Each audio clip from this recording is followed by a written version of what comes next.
Bonjour motorsport.com et bonjour Facebook, merci d'être avec nous sur cette présentation de la Renault RS17, la première F1 2017 que l'on a vue enfin en vrai après toutes ces présentations virtuelles chez Williams et chez Sauber. On va vous emmener faire un petit tour plus détaillé de cette monoplace qui, en dépit du fait qu'elle est déjà seulement dans une version de présentation, apporte déjà pas mal d'éclaircissements sur ce qui nous attend en 2017. Le premier grand changement qui saute réellement aux yeux, ce sont ces pneus qui sont extrêmement larges. Outre le look, on retrouve donc une surface de contact et donc un grip mécanique accentué. En conséquence, la vitesse de passage dans les courbes va énormément augmenter et les pilotes s'attendent déjà à un défi très physique.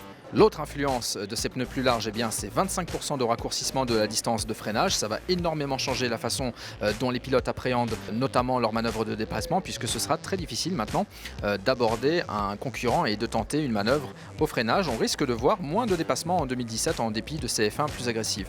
Pour prendre un exemple très concret, un freinage qui est abordé à 200 mètres du point de corde, en réalité, cette fois-ci, va être négocié sur 150 mètres, donc un grand changement pour les pilotes.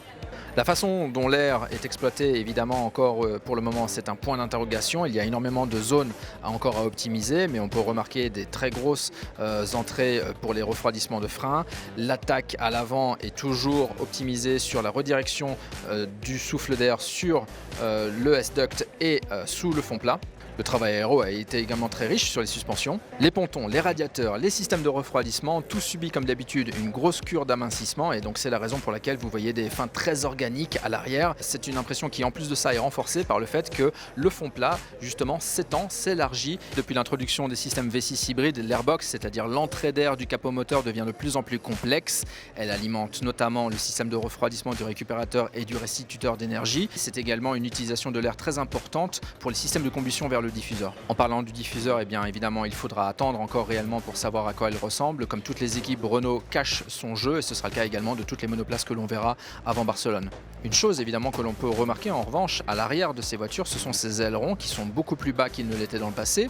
Ça va forcément changer des choses pour les ingénieurs qui avaient tendance jusqu'à présent à essayer d'optimiser cette zone, notamment avec ce qu'on appelait les monkey seats, ces appendices aérodynamiques qui étaient en forme de petites ailettes et qui permettaient de recueillir un petit peu plus d'appui aérodynamique.